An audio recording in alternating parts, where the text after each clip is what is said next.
Uma data, dois edifícios e muito desespero envolvido. Hoje falaremos de um quadrinho, de uma obra extremamente crua, pois é um relato fresquíssimo de sua época. E também uma raridade enorme no mercado nacional. Tô falando do que, pessoal? Hoje é dia de A Sombra das Torres Ausentes, de Art Spiegelman. Vocês estão no Perd Geek. Sejam muito bem-vindos.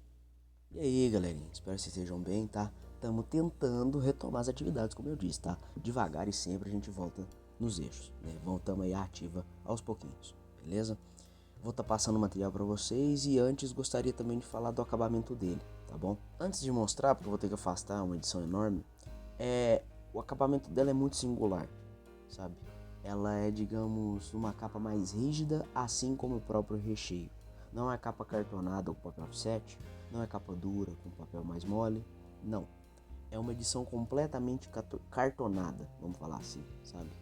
Ela é um acabamento muito diferente e a abertura dela também. Eu vou tentar mostrar e ilustrar para vocês aqui, tá? Mas eu nem sei como eu poderia chamar o recheio. É uma edição completamente cartonada, é assim que eu chamo quando eu comento com o pessoal, tá bom? É de um tamanhão. A ficha vai passar para vocês e o preço cheio, se não me engano, é de 100, 110 reais. Imagine pagar essa bolada no ano de lançamento dessa edição, né?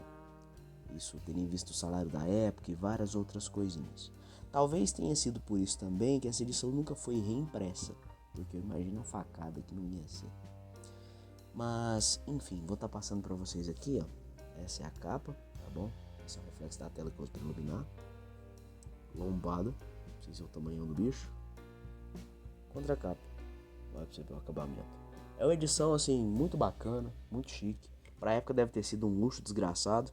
E eu imagino, sei lá, o preço que isso seria hoje. Se tá pelejando para vender até o MetaMouse, também do Art Spiegelman, que é um livro documentando, acho que, os arredores, as consequências e o próprio processo de produção do quadrinho Mouse, que é do Art Spiegelman também, né? É 200 e cacetada, até quando é na metade do preço eu vejo pelejando para vender, né? Eu não vejo sair tão fácil. Nos meus links, pelo menos, nunca saiu. É um exemplo, assim, idiota, para vocês entenderem. Mas é um quadrinho, pra época eu imagino que tenha sido um luxo extremo. A dificuldade para reimprimir isso aqui deve ser tamanha, né? Enorme. E eu nem sei se isso dá para ser reimpresso por conta de contratos, etc. Se tiver como e tal, eu imagino que seja só impeditivo a produção e o preço.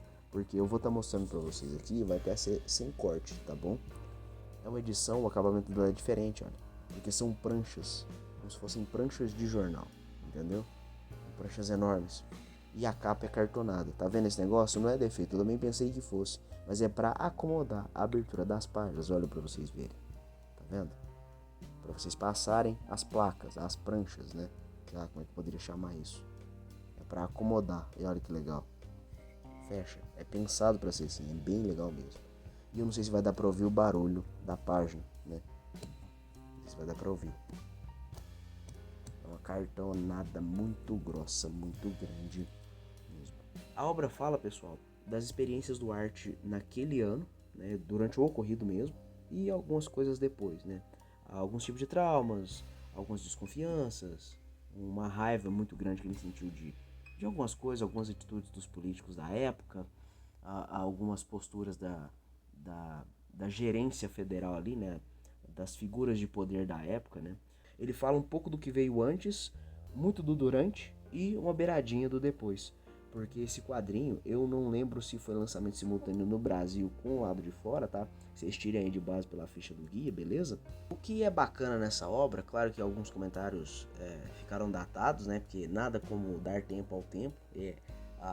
Digamos assim, o tempo ele esclarece, né? Muitas coisas, ele traz a verdade à tona muitas das vezes.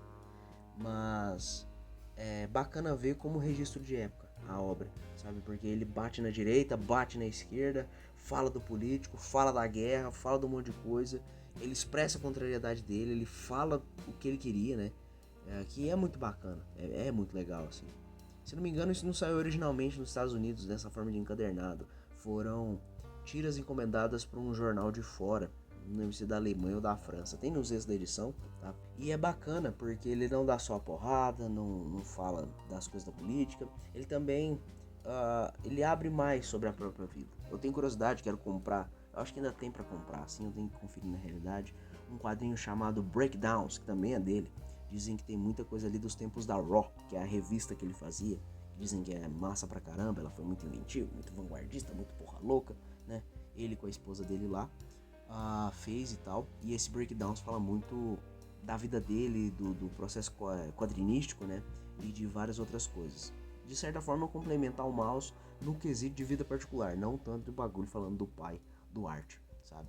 Mas o Art Spiegelman, apesar de um posicionamento ou outro, um comentário ou outro, ele é um cara, digamos, representativo na mídia de quadrinhos, né? Ele foi, se não me engano, o primeiro cara, com o mouse principalmente, a receber o Pulitzer, né? Que é aquela obra renomada do mundo do jornalismo, um negócio assim, não é mesmo? E ele tem, assim, um outro comentário pertinente, como eu disse, dando tempo ao tempo, algumas coisas envelheceram mal, alguns comentários dele. Não é nada de preconceituoso nem nada, é mais uma questão não sei se seria prospecção a palavra correta, né? Que eles fazem uma previsão, que eles dão um chute futuro e algumas coisas não procederam não, sabe? Enquanto que outras sim, ele dá uns palpites, ele dá uns pareceres assim que na época pareciam estranhos provavelmente, mas hoje em dia você fica, porra, o cara acertou, velho, olha que bosta, né? A vida sendo mais engraçada do que uma ficção de comédia, uma ficção de humor. E também, né, pra salientar aí o lance da construção gráfica, o layout que o cara monta, né? Ele não é um cara só que sabe fazer história em quadrinho de uma forma mais simples.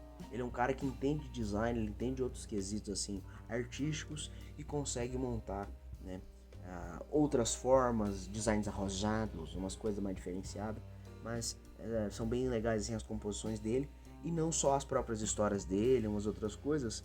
É bacana ver os extras, né, como eu mencionei no lance do processo de produção, mas também tem alguns depoimentos dele falando de que durante o processo de produção ou durante aquela amargura ali, aquele drama, aquela tristeza pós-ocorrido, né, pós-desgraceira, ele se voltou muito aos quadrinhos antigos, as tiras de antigamente, coisa vintage pra caramba, e aí mostra, entendeu? Então, tipo assim, tem várias coisas, tipo, acho que é Yellow Kid, Os Sobrinhos do Capitão, um trem assim, sabe? Eu não vou lembrar o nome, mas é um quadrinho aí que ele é bem inventivo e ele é antigaço, né?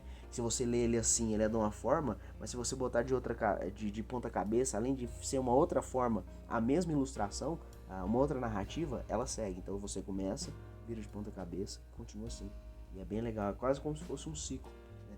É bem bacana mesmo. E ele mostra, né? Não tem só a questão dos quadrinhos, os relatos dele, tem também os extras e essas tiras que o remetem a tempos mais simples. É, digamos, uma leitura de conforto que durante os extras ele divide conosco e pensa assim, olha para vocês verem como antigamente as coisas eram mais simples e tal. Uma parada meio que para reconfortar o psicológico abalado que ele estava tendo na época. É bacana ver como as opiniões ficam, os comentários de época, como tem muita coisa que é fruto da sua época. Como eu disse, envelheceu bem, envelheceu mal, foi um palpite muito errado, um palpite extremamente acertado. É legal você ver e tirar de base, mas nunca fazendo com óleo de anacronismo, porque, como eu disse, estou falando de novo, apenas certas coisas, né, apenas com o tempo elas são reveladas, infelizmente, talvez para alguns comentários, alguns palpitões assim que o Art Spiegelman deu, ele não tivesse aquela perspectiva, aquela visão desanuviada, talvez muito por conta do trauma, da contrariedade que ele estava sentindo. É isso, pessoal, é uma obra bacana, uma leitura de médio prazo assim, bem tranquila, né? Tem poucas páginas, mas muitos detalhes para você interpretar. É uma edição rara pra cacete, eu não vejo tão facilmente sendo vendida, mas tem um scan para você ler. Pesquisa aí que você acha, tudo bem? Desculpa qualquer coisa, se eu falei alguma coisa indevida, um comentário errado, eu vou tirando de cabeça. Então muitas das vezes aí eu posso me tropeçar, repetir, ou falar uma parada sem pensar, digamos, numa segunda interpretação, numa segunda opinião, numa segunda visão, né? Então qualquer coisa aí me corrija nos comentários, põe a sua opinião nos comentários, né? Eu vou tentar editar isso aqui para ficar de um jeito mais compreensível e claro possível, sempre passando também as legendinhas aí para complementar alguma coisa que eu esqueci, mas eu acho que é isso, tá bom? Muito obrigado por assistir todo o vídeo até aqui, me perdoe por qualquer presepada que eu tenha falado nesse vídeo, né? Porque é um tema mais delicado. Mas é isso, né? A gente tem que pelo menos conversar, desenvolver o raciocínio. Espero que vocês ponham aqui os seus também nos comentários, tá bom? Nos vemos na próxima resenha, na próxima live, no próximo especial, qualquer coisa que seja, beleza? Ou comprando, vendendo, estamos por aí na internet afora, tá bom? Eu acho que é tudo, fiquem com as artes aí, serão poucas páginas, porque são poucas páginas, né? Senão eu vou botar o quadrinho inteiro aqui, pelo amor de Deus. E eu acho que é esse aí, tá bom? Um beijo, um abraço, até a próxima. Tchau, tchau.